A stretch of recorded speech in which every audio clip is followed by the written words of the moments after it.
The fluorescent lights hummed overhead like something mechanical that had forgotten how to die. Sarah Chen stood at the nurse's station of St. Michael's Trauma Bay, her handwriting cramped and efficient across the patient chart, each letter pressed into the paper with the precision of someone who'd learned to document under conditions far worse than soft hospital lighting. 8 months. That's how long she'd been working nights at this San Antonio hospital, 8 months of 12-hour shifts that started at 7 in the evening and ended when the sun was already burning the parking lot into submission. She was 34 years old and looked exactly like what everyone assumed she was, a competent nurse, nothing more, nothing less. Just another woman in scrubs who'd chosen the graveyard shift because the pay was slightly better and the politics slightly less suffocating. She didn't know yet that 8 months was exactly long enough to become dangerous. Dr. Mercer arrived for his shift at 6:41 p.m., for minutes before his official start time, his white coat pristine and his hair styled with the kind of precision that suggested he spent more time in front of mirrors than in front of patients. He was 52, had trained at Johns Hopkins according to the diploma hanging in his office, and carried himself like a man who'd never been told no in his life. He moved through the ER with the casual authority of someone whose name was on the building's donor wall, reviewing the digital board with the lazy confidence of a man who'd already decided what tonight would look like. His eyes caught on the assignment list. Trauma Bay 3. Night shift nurse. Chen. He made a note on his tablet, a small marking that would have meant nothing to anyone else but meant everything to him. The antiseptic smell was overwhelming tonight, sharp enough to coat the back of the throat, mixed with the faint metallic undertone of old blood and the industrial sweetness of hospital disinfectant. Sarah had stopped noticing it around month 3, but her body hadn't. Every shift, some small part of her nervous system recognized it as a field-conditioned smell, the kind of environment where people didn't always make it out the same way they came in. She stood at the computer terminal, her left leg bearing slightly less weight than her right, an old injury from 2012 that had healed crooked and never quite corrected itself. The limp was barely noticeable unless someone was watching carefully. Dr. Mercer was watching carefully. She reached into her scrub pocket and felt the military ID there, laminated and worn, the edges soft from years of being carried close to her body. Captain Sarah Chen, Army Nurse Corps, with a photo taken 11 years ago at Bagram Airfield when she still looked like someone who believed the world made sense. She pulled it out, held it for exactly 3 seconds, then turned and walked to her locker in the back hallway. The ID went into the metal box she kept locked, pushed to the far corner behind a cracked coffee mug that read "World's Okayest Nurse" in faded block letters. She didn't lock the box yet. She stood there, staring at it, knowing that 2 days from now everything in that locker would be removed and placed into a cardboard box that would soak through in the rain. But tonight, she didn't know that. Tonight, she just felt the weight of the ID in her hand one last time before closing the door. What she didn't know was that Dr. Mercer had already begun. The break room was where it started, the way these things always started in hospitals. The break room was where people told each other the truth when the fluorescent lights in the hallway made everything else feel performative. Sarah sat alone at the plastic table, a salad in a container that she'd made at 5 in the morning before her shift, eating slowly and reading something on her phone that nobody could see. She didn't look up when Dr. Mercer leaned into the doorway at 8:15 p.m., didn't see him, didn't know that he was there until she heard his voice carrying down the hallway to where Marcus Rodriguez and Jennifer Kim were standing by the coffee machine. "That's the new night shift nurse." His tone made it a question, but the way he asked it made it an accusation. "Sarah, yeah. She's sharp." Marcus, who'd worked the trauma bay for 6 years and had learned to read people the way other people read news feeds. "Sharp." Dr. Mercer repeated the word like it tasted wrong in his mouth.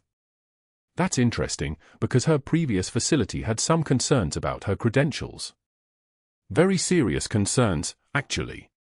He let that sentence hang there like a surgical instrument left in someone's chest. "I looked her up. Couldn't find much. The references they list, I made some calls. 3 of them no longer work at the hospital she named. 2 of them didn't remember her at all." Jennifer's hand froze halfway to her coffee cup. Maybe she moved around a lot. Or maybe, Dr. Mercer said, and his voice dropped to that sympathetic tone that made people believe him. She told them what they wanted to hear. She claims she has military medical experience. Did she mention that? He smiled, the kind of smile that looked warm from the front but was ice on the sides. A weekend first aid course, probably. Maybe a Red Cross certification.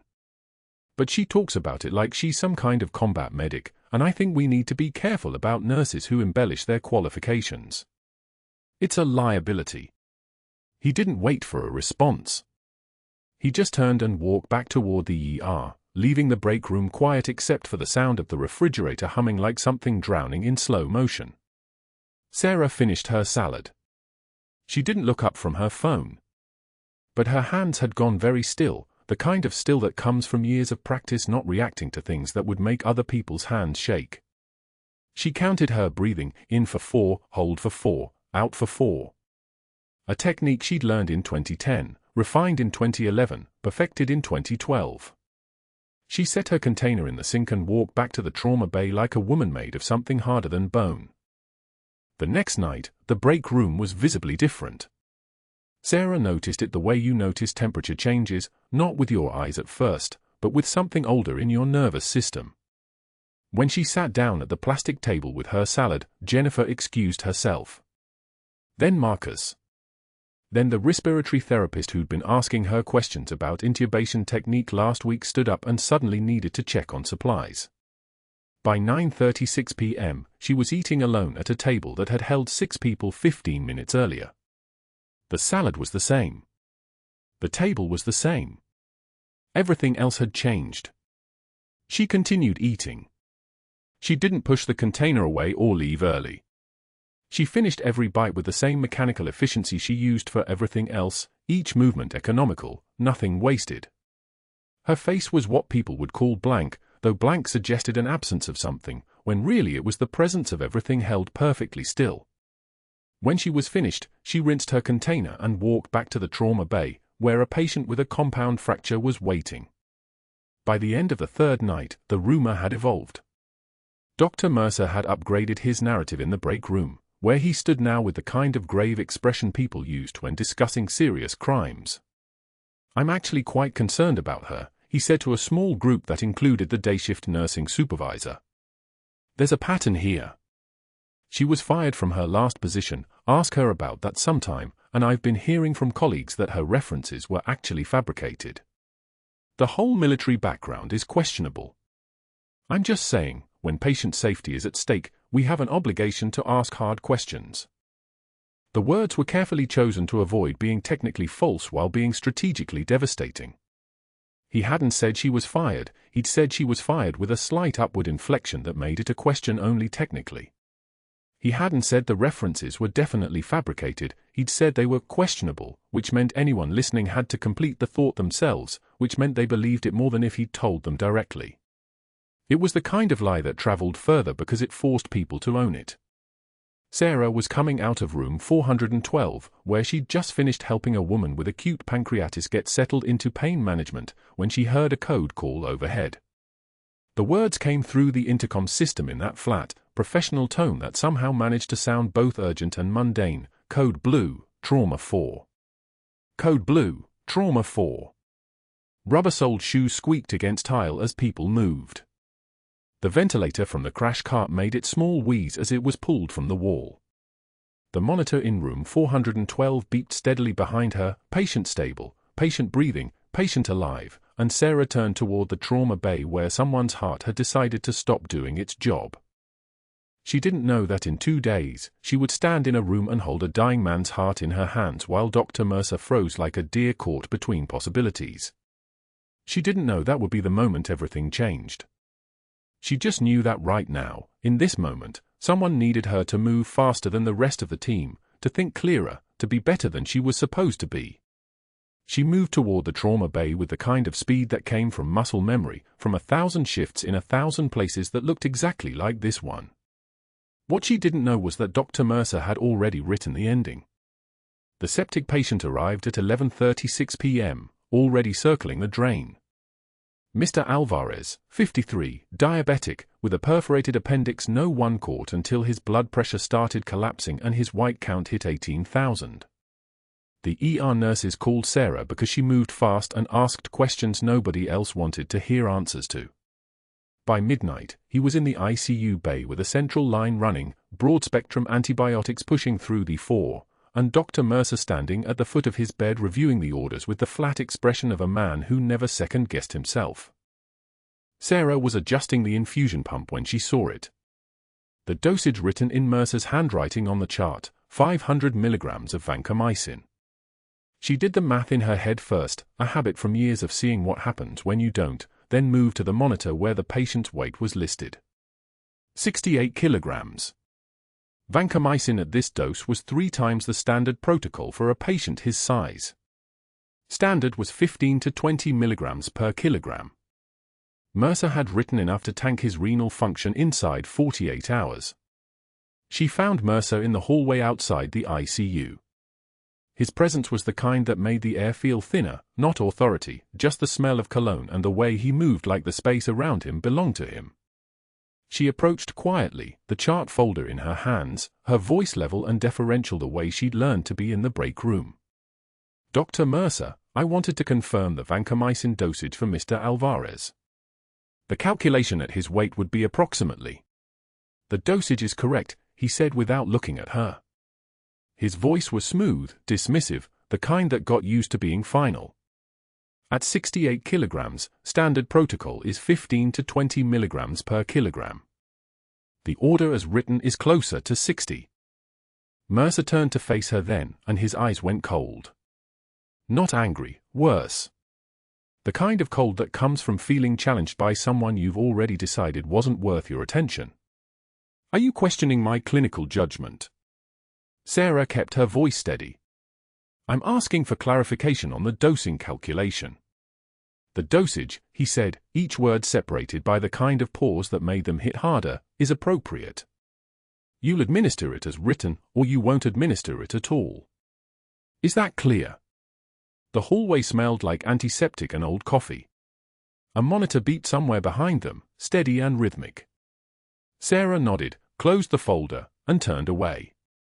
She had 30 seconds alone with the chart before Mercer came back to check on Mr. Alvarez, so she used them.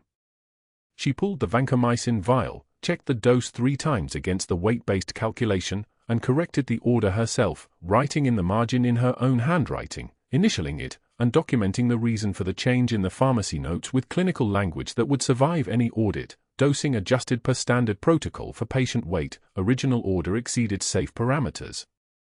By morning, Mr. Alvarez's vancomycin levels were stable, his white count was responding, and he was still alive. Mercer's face when he saw the corrected order on the chart was the color of old brick.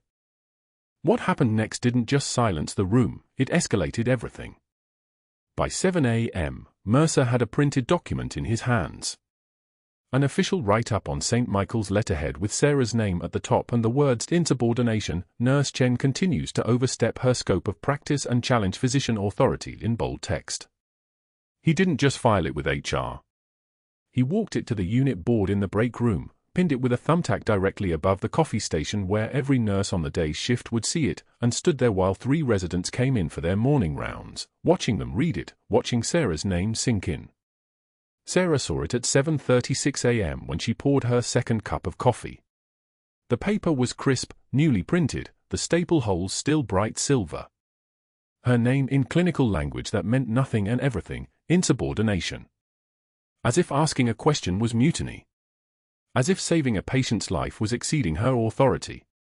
She read it once, then set her coffee down, looked at the paper for another 3 seconds with the flat, empty expression of someone who'd learned long ago that her face was the only space left that was still hers, and walked away.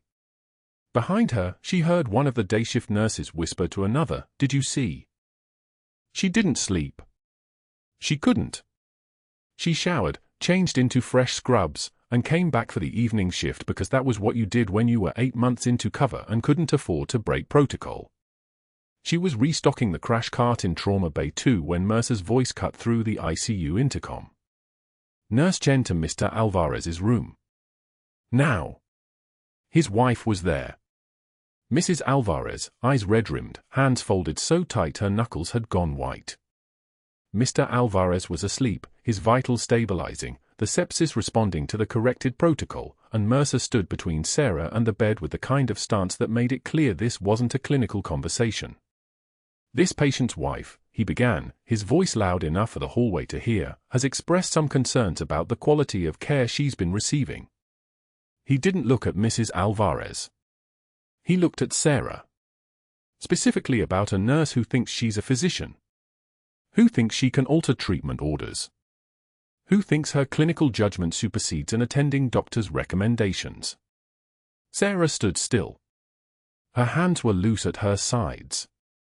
Her jaw was clenched so tightly that if someone looked closely, they would have seen the muscle working beneath her skin like something trapped. "Nurses," Mercer continued, and now his voice dropped into the register that was somehow worse than yelling, "are technicians. You follow orders. You don't question them. You don't rewrite them. You execute them. And if you can't follow that simple directive, if you think you're competent to practice medicine without a license, then perhaps you should find another profession. Perhaps you should have stayed with whatever weekend warrior program gave you medical training and made you think you were something you're not."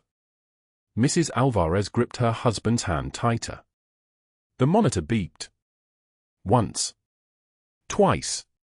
A helicopter rotor sounded in the distance, the medical center's landing pad maybe 2 miles away, that distinct whump whump whump that meant someone was about to have the worst day of their life. Sarah didn't flinch. She didn't look away.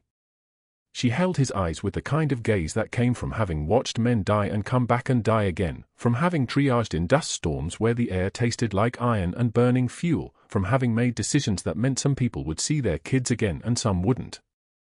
Her voice when she spoke was quiet enough that Mrs. Alvarez had to lean forward to hear it. "The difference between us, Doctor," Sarah said, each word separate and distinct like a command, "is that I've triaged under mortar fire. And you panic when the cafeteria runs out of chai."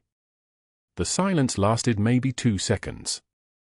Then Sarah turned on her heel and walked out of the room, leaving Mercer with his mouth half open, his face going through a series of colors, red, then white, then a kind of purple at the edges that suggested his blood pressure was doing something his cardiac system wasn't designed to handle. Mrs. Alvarez, still gripping her husband's hand, watched Sarah leave. And for the first time since Mercer started talking, her breathing slowed. Mr. Alvarez recovered. His cultures came back negative by the morning shift. His kidney function stayed normal. His white count dropped into the normal range by the end of the 3rd day. Nobody acknowledged that Sarah had corrected a dosage that would have killed him. Nobody mentioned it in the morning briefing. Nobody thanked her. The write-up stayed on the board for 5 more days before someone else took it down, but by then it didn't matter. The damage was already printed. 2 nights later, Sarah was sitting in the break room during her 30-minute break when the alert came through. John Doe, male, found unresponsive behind the veterans shelter on South Alamo Street. No wallet. No identification. Barely breathing. Paramedics were bringing him in with an ETA of 8 minutes. Sarah stood, threw away her uneaten sandwich, and headed for the trauma bays. She had no idea what was waiting for her.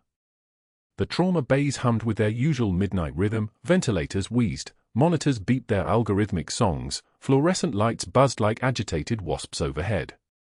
Sarah had been a nurse long enough to know that the quiet ones were always the most dangerous. 2 nights had passed since she'd walked away from Dr. Mercer's tirade, and she'd spent them moving through the hospital like a ghost, accepted by no one, trusted by fewer. Her colleague still cleared the break room when she sat down. The isolation was almost peaceful now. Almost.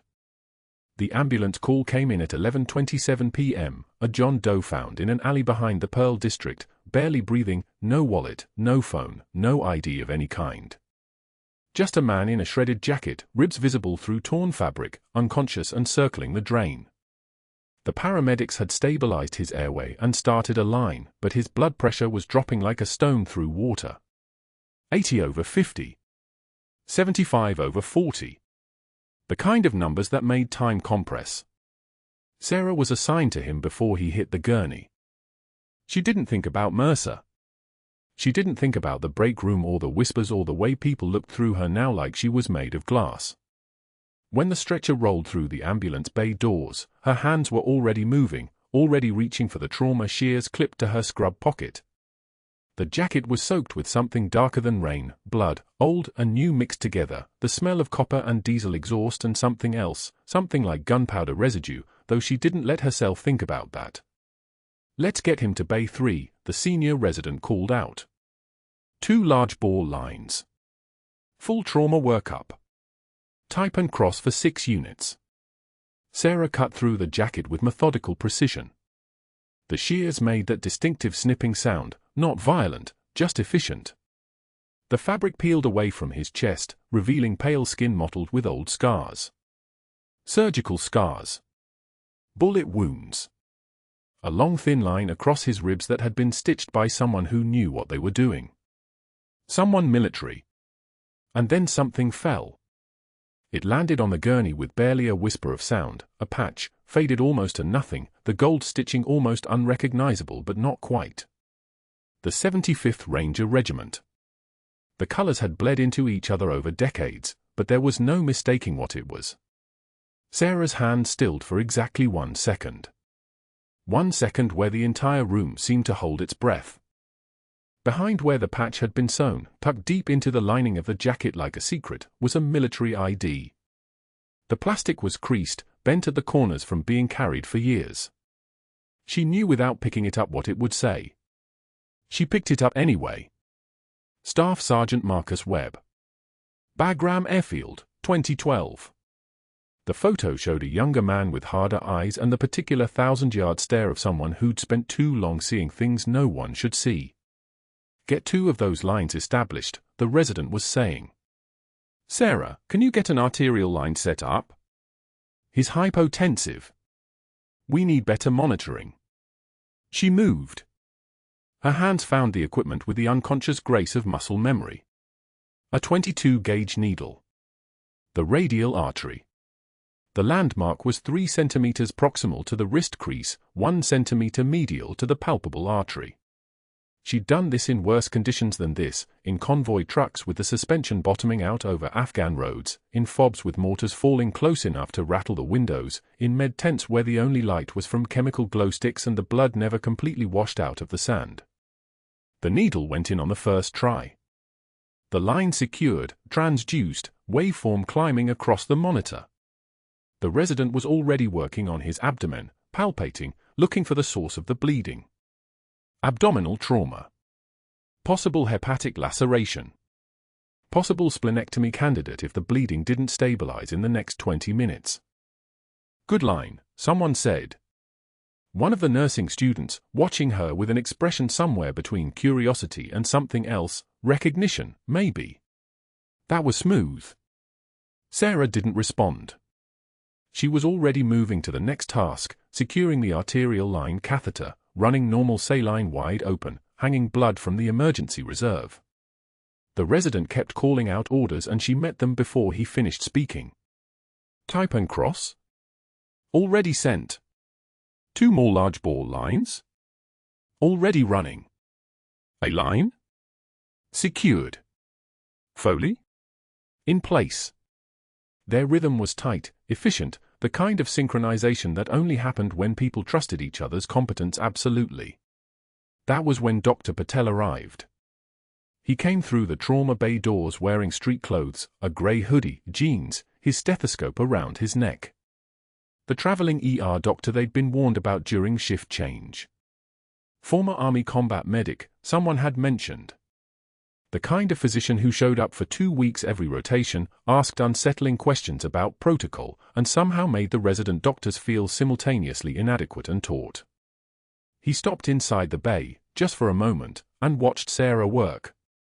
She was suturing the laceration on Marcus's chest, a deep cut that would need closure before they could move him to imaging. Her hands moved with the kind of precision that made efficiency look like art. The needle went in at a 45-degree angle, the knot was tied with 3 loops, the suture depth was perfect. Not a textbook technique. Better than that. A battlefield technique, the kind of suturing that had to hold whether there was a surgical suite available or just a medic under fire, trying to keep someone alive long enough to reach a MASH unit. Dr. Patel stepped closer. He watched her pack the wound, sterile gauze, careful pressure, antiseptic solution, and his expression shifted. Recognition. The specific recognition of someone who'd been trained in the same brutal school. When they finally stepped back from the gurney, when Marcus's vitals had stabilized enough to move to CT, when the resident was giving handoff orders to the ICU team, Dr. Patel found her at the sink. She was washing her hands. The water was hot enough to make her skin pink, but she didn't seem to notice. "You were in theater," he said. "Not a question." Sarah kept her hands under the water. This was the moment where she would normally deflect, minimize, hide the truth behind a smile and a self-deprecating comment. This was the moment where she would protect her cover, maintain the narrative, stay invisible. But the silence lasted too long. And in that silence, everything changed. She turned off the water. Dried her hands on the paper towel dispenser. When she turned to face him, her posture had shifted. Just barely.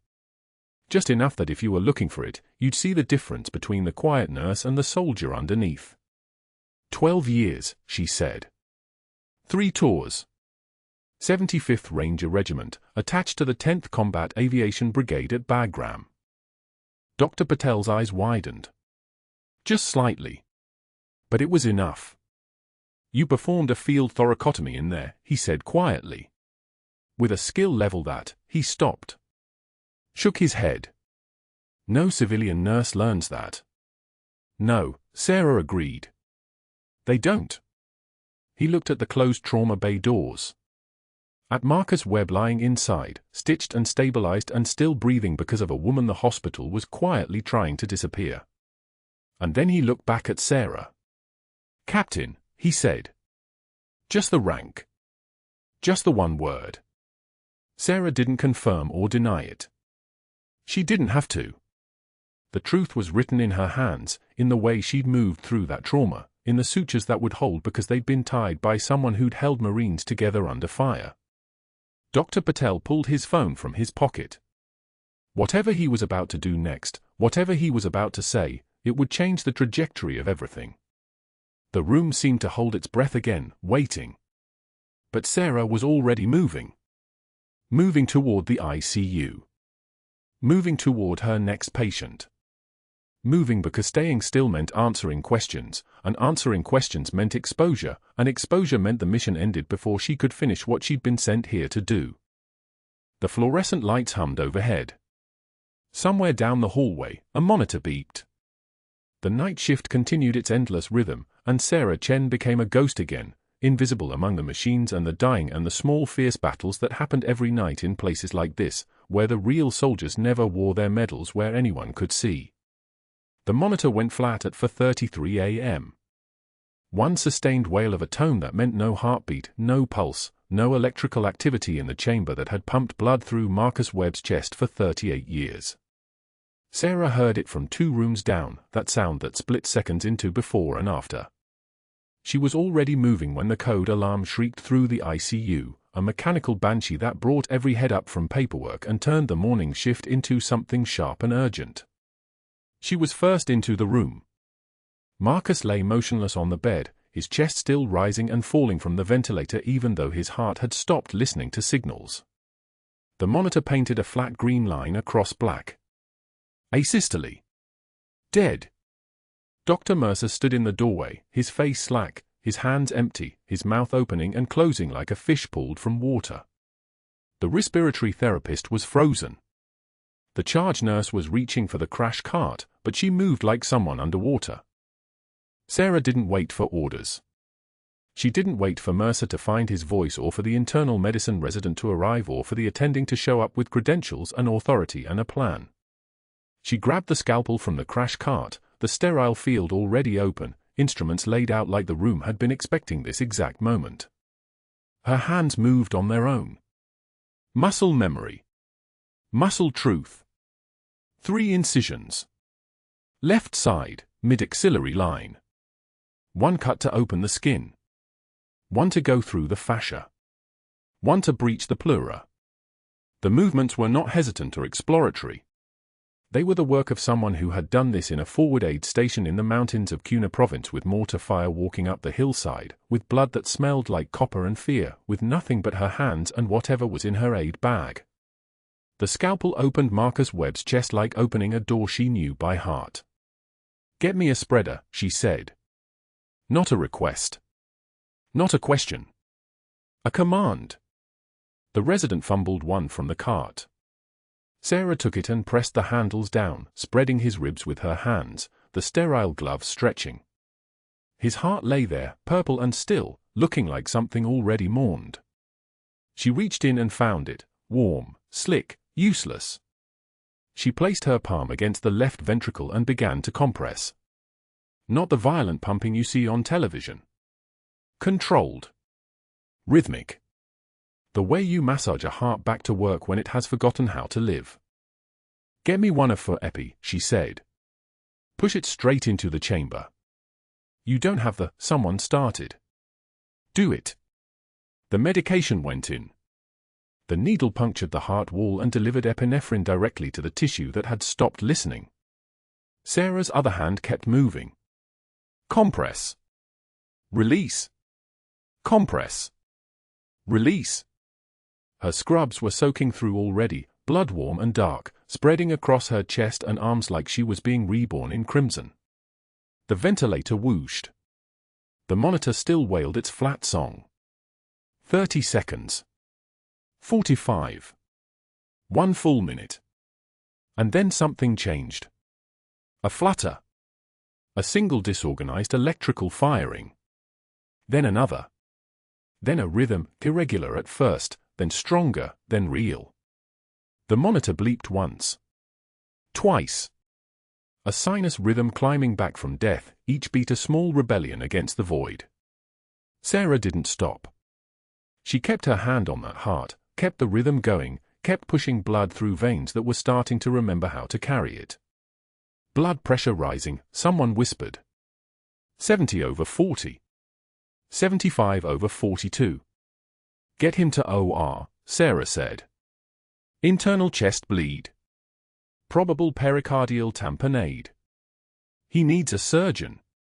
She withdrew her hand slowly. The heart kept beating. The monitor kept singing its recovery song. Her gloves were red past the wrist, blood tacky and cooling. Around her, the room had transformed from panic into purpose, lines being run, monitors adjusted, the machinery of modern medicine suddenly remembering its job. Dr. Mercer was still standing in the doorway. His face had gone white, but not with relief. With rage. His hands had curled into fists. He stared at Sarah like she'd committed a crime far worse than saving a life, like she'd revealed something he couldn't couldn't explain away, couldn't credential check into submission. A night shift nurse. Just a nurse. Had just performed a thoracotomy in the middle of his ICU, had cracked a man's chest open with a surgical blade and brought him back from death, and nobody was asking her for permission or credentials or a license he could invalidate. The doors burst open and the OR team arrived, actual surgeons, people with authority written into their very presence. They took one look at the open chest, the sternum spread, the surgical site, and nobody asked questions. They just took over, moving Marcus onto a trauma stretcher, running with him toward the elevators. Sarah stepped back. Her part was done. She pulled off her gloves. The smell of blood was strong, iron and copper and something metallic that coated the back of her throat. Her hands were steady. That was the thing people never understood about combat nurses. Your hands didn't tremble because fear was information, not the enemy. Fear was data. You processed it and moved forward. Mercer disappeared. For 30 minutes, the ICU went back to its normal rhythm, machines humming, nurses charting, the small orchestrated chaos of people keeping other people alive. Sarah cleaned up. She bagged her bloody scrubs and put on fresh ones from her locker. She documented what she'd done, timing, interventions, response. She wrote it all down in Marcus Webb's chart like she had every right to be there, like she was anything other than the breakroom ghost they'd all been trained to ignore. At 5:23 a.m., her extension rang. "Ms. Chen?" It was a woman's voice from administration.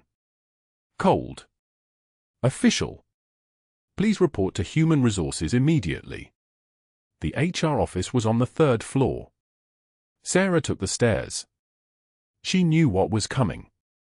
She could already see the shape of it, the architecture of it.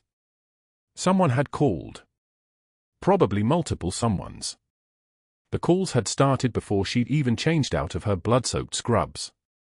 What she didn't know was how comprehensively Mercer had orchestrated her removal. He had called the Chief of Staff at 5:04 a.m.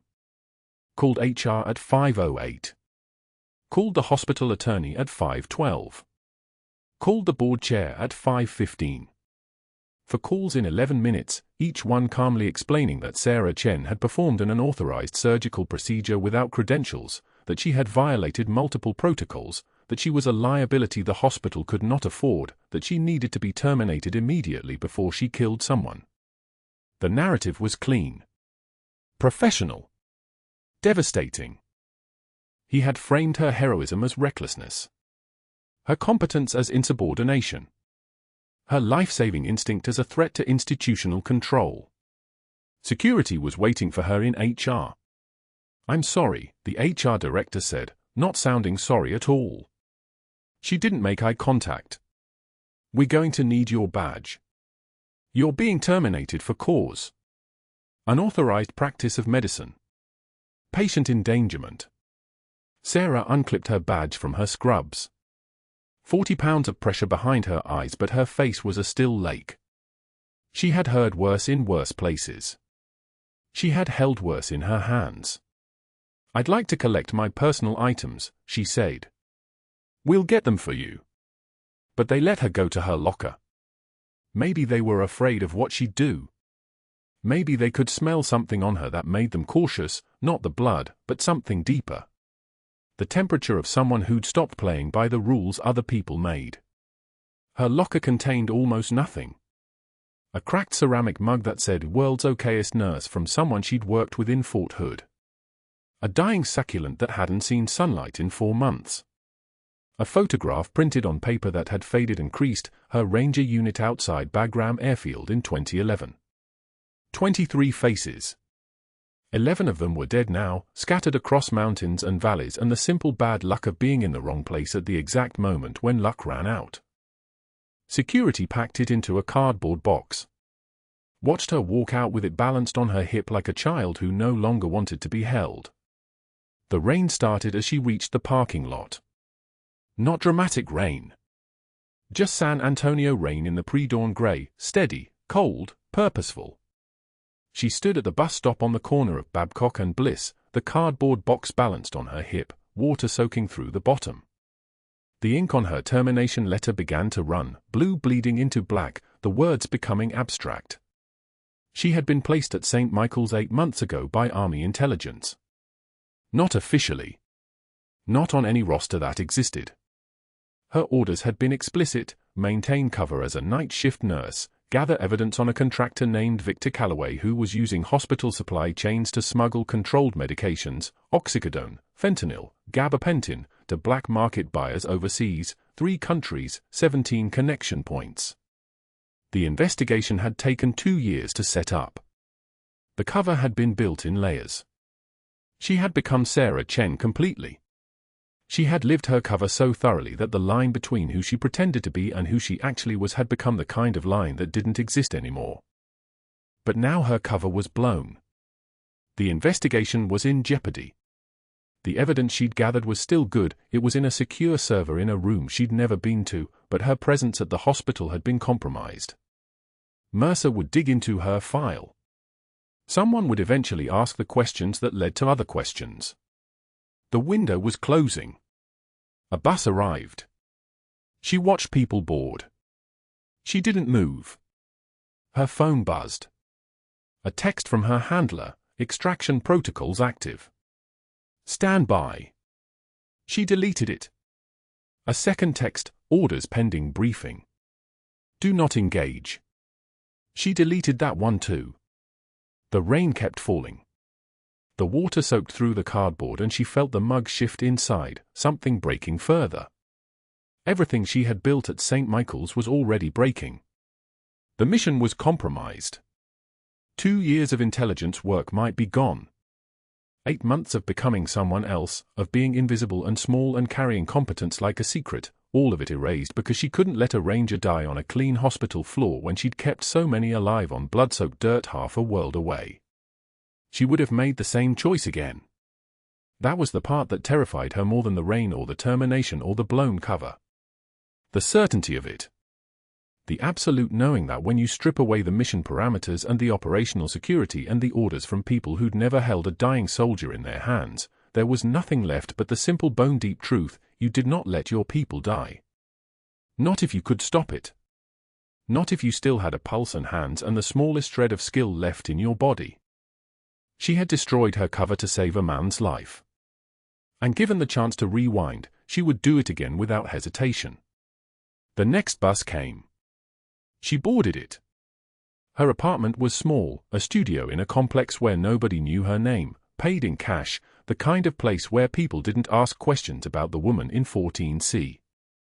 She packed what little she owned into a duffel bag, 3 army uniforms she'd never worn outside her closet, still wrapped in plastic from a locker she hadn't been allowed to keep, a shadow box with medals she'd never displayed, the photograph from her locker that was wet now and starting to curl at the edges. She considered calling her handler. She considered redeployment. A new cover. A new city. She'd done it before, erased herself and rebuilt from scratch the way other people change jobs. Her phone rang at 2:19 p.m. St. Michael's main line. She almost didn't answer. Sarah. A woman's voice, one of the ICU nurses. Someone young. Someone whose name she couldn't quite remember. It's Jenny. From night shift. I'm calling because Marcus Webb is awake. He keeps asking for you. The nurse who saved him. He's asking about the ranger patch. He said if we could find you to tell you his. The nurse's voice dropped. He's asking for Captain. The world went very quiet. Sarah's hand had tightened around the phone. Captain. Not nurse. Not Sarah. Captain. A title she hadn't been called by anyone in this city, anyone at this hospital, anyone in the 8 months she'd been invisible. A word that meant someone new. Marcus Webb had seen something in that moment when her hands were in his chest, when her voice had commanded the room, when every movement she made carried the weight of things she couldn't hide anymore. She closed her eyes. Every protocol said to stand down. Every order said to disappear. Every instruction from 2 years of operational planning said to burn the cover and extract. She said, "Thank you," and hung up. Then she picked up her duffel bag, left her apartment exactly as it was, and headed back to St. Michael's. She had no idea what was waiting for her in that ICU room. She had no idea that the moment she walked through those doors, everything about her life was about to change in ways that 2 years of planning could never have predicted. She only knew that a ranger had called her by her true name, and some debts transcended every order, every mission, every law that ordinary people lived by. The rain had stopped by the time she reached the hospital entrance. She borrowed a visitor badge from the information desk and climbed the stairs, moving like someone who belonged there, like someone who'd never stopped belonging. In room 4412, Marcus Webb's eyes opened when she appeared in the doorway. And he whispered a single word that would reshape everything: Valkyrie. 2 days later, Sarah Chen's apartment was half-packed.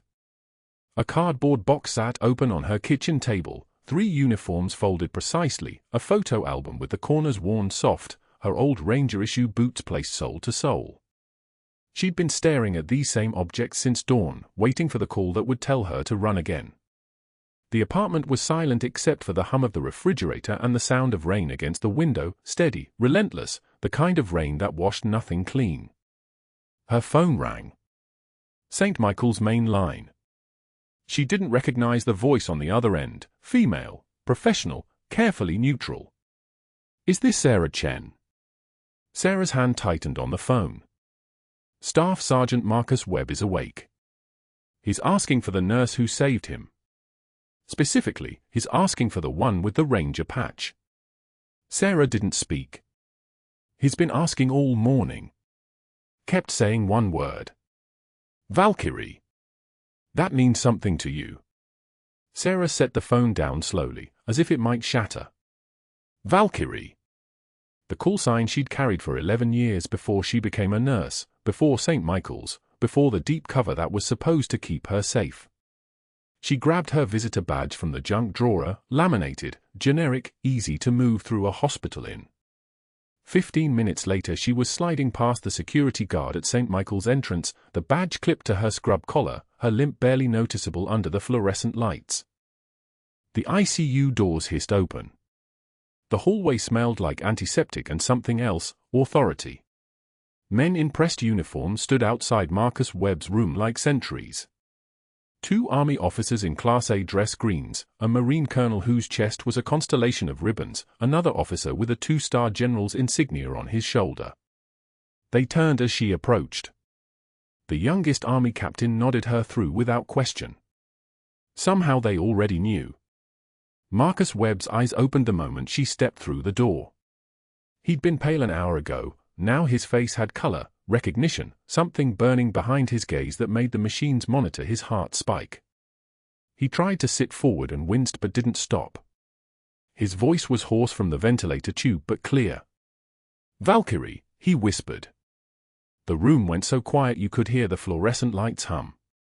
The Marine colonel stepped forward. His name badge read Martinez. He pulled a single sheet of paper from his jacket with the careful precision of someone handling something sacred. His voice was ceremonial, each word placed like a stone. Captain Sarah Chen, Army Nurse Corps. He paused. Sarah felt the room tilt. Silver Star recipient for actions in Bagram, 2011, where she held a trauma bay alone for 11 hours under sustained fire, 17 casualties, 0 deaths.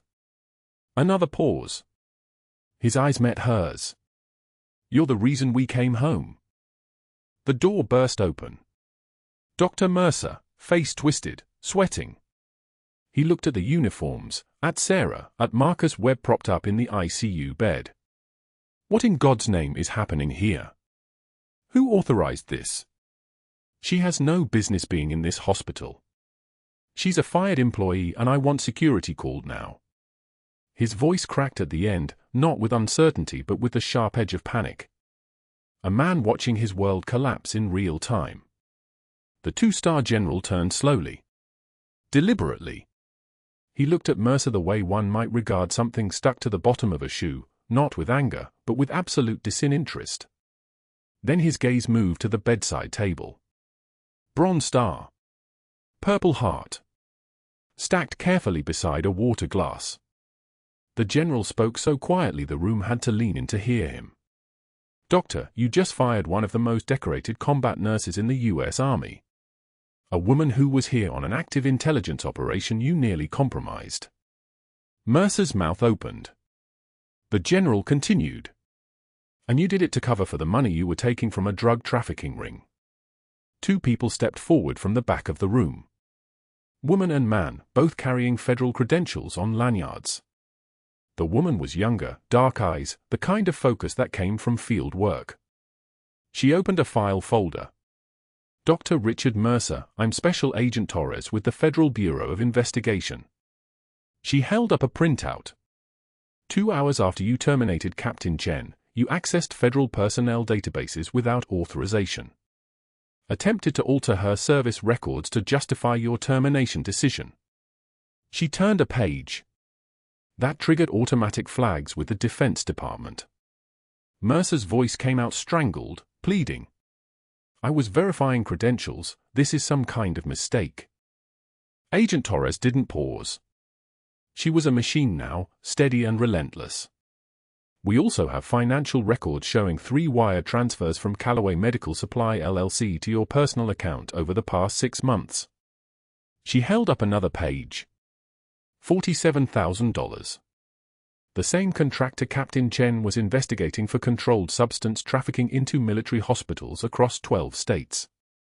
Nurses crowded the doorway now. A respiratory tech whispered something to Dr. Patel. The charge nurse's face had gone white. Marcus Webb watched from his bed with the grim satisfaction of a soldier watching justice move like artillery fire across a battlefield. Agent Torres nodded to her partner. He stepped forward with handcuffs, metal bright under the fluorescent lights, and read Mercer his rights in a flat, professional tone that made the words feel heavier. Dr. Richard Mercer, you're under arrest for unauthorized access to federal databases, falsification of medical records, and conspiracy to commit healthcare fraud. The cuffs clicked shut. Mercer tried to pull away, but the agent's grip was calm, immovable, the grip of someone who'd done this 1,000 times. They walked him toward the door, past the uniforms, past the ICU staff now staring in shock. As they walked him down the hallway, past the nurses' station where colleagues froze, past the break room where, 3 months ago, those same people had laughed at jokes Mercer made about Sarah's credibility, Mercer tried to speak. His voice came out broken, desperate. This isn't, you don't understand, I was protecting the hospital, but nobody was listening anymore. They walked him past the unit board where Sarah's write-up still hung in plastic sleeve. A nurse Sarah didn't know tore it down, crumpled it, and threw it away. The sound of the trash receptacle lid slamming shut echoed like a period at the end of a sentence. The hospital CEO appeared, pale and sweating, trailing the FBI agents. He was already apologizing, voice pitched high with the panic of institutional liability. General, I assure you, the hospital will conduct a full review of all Dr. Mercer's cases. Captain Chen will be reinstated immediately with full back pay and, Sarah didn't acknowledge him. She was still looking at the doorway where Mercer had been. Dr. Patel approached her quietly, his voice soft. I should have said something. I saw what he was doing and I didn't, I was afraid. Sarah turned to look at him. Her voice was level, matter-of-fact, the voice of a woman who'd seen far worse than silence. You see it now. Dr. Patel nodded, understanding that this was not forgiveness but acceptance of the consequence. The room cleared slowly, officers made phone calls, FBI agents filed paperwork, hospital administrators scattered like roaches. Only Sarah, Marcus Webb, the general, and the Marine colonel remained. Marcus gripped Sarah's hand with a grip that should have hurt but didn't. Tears ran down his face in a way that didn't match his ranger tattoo or the scars on his arms. I knew your name, he whispered. Bagram, 2011. You kept my lieutenant alive long enough to get him on the evac bird. I never forgot. Sarah's composure held, it always held, but something flickered behind her eyes. Not weakness. Recognition. The kind of moment soldiers share when they've both stood at the edge and lived. The two-star general stepped forward and offered her a quiet salute, fist to chest, the ancient gesture of respect between warriors. Sarah returned it without hesitation. On the bedside table, Marcus's worn military ID lay next to his medals. That small piece of laminated paper with his photograph and unit designation. The thing that had started everything. The thing that had changed everything. The general spoke, his voice carrying the weight of classified briefings and operations that would never be public. Captain, your cover is burned here, but your intelligence work led to Calloway's arrest this morning. 16 hospital trafficking network dismantled. 12 arrests. 46,000 pounds of controlled substances seized. He paused. You completed the mission. Sarah looked at the military ID. Then at Marcus. Her voice came out quiet, steady, carrying the exhaustion of someone who'd done this kind of work for longer than most people had been alive. I didn't do it for the mission, sir. The general nodded like he'd expected exactly that answer. I know. As Sarah walked out of St. Michael's for the last time, no security escort, no box of belongings, just a woman in scrubs moving through the hallway, nurses and doctors parted. Some offered quiet salutes. Some simply nodded. The charge nurse who'd once stopped speaking when Sarah entered now met her eyes and whispered, "Thank you for your service." Outside, the rain had stopped. The parking lot smelled like wet asphalt and the clean, sharp smell of air washing the city clean. Sarah's phone was already buzzing with messages, reinstatement offers, formal apologies from the hospital, notification of back pay deposited. She deleted them all except one. From her handler, the number she only knew as a code, new assignment ready when you are. She thought about Dr. Mercer, who would spend the next 3 years under federal supervision and house arrest, who would eventually plead guilty to healthcare fraud and lose his medical license, who would end up driving a medical supply van 300 miles away in rural Texas, delivering bedpans and gauze to clinics that wouldn't ask questions. She thought about the nursing staff who'd abandoned her, who were right now understanding that silence had consequences. She thought about Marcus Webb, who would recover completely, who would become an army liaison to the Pentagon, who would make sure what happened to Sarah never happened to another operative embedded in civilian positions. She stood in that parking lot and looked back at St. Michael's, at the ICU window on the 4th floor where a ranger with a Purple Heart was recovering. At the faded unit patch that had been sewn inside a jacket lining for 2 decades. At the military ID, that small, worn, laminated piece of paper that had changed everything in exactly 2 days. Sarah texted back one line, ready. Then she added a note to herself, words she'd carry into the next mission: power is not a title. Power is the ability to help. She walked toward her car, moving with the steady precision of someone who'd done this before, would do it again, and knew exactly what the cost would be. The rain started falling again, but she didn't hurry. Rain was just information now. Just data. Just another thing a ranger could move through and survive. Like this video if you support our troops.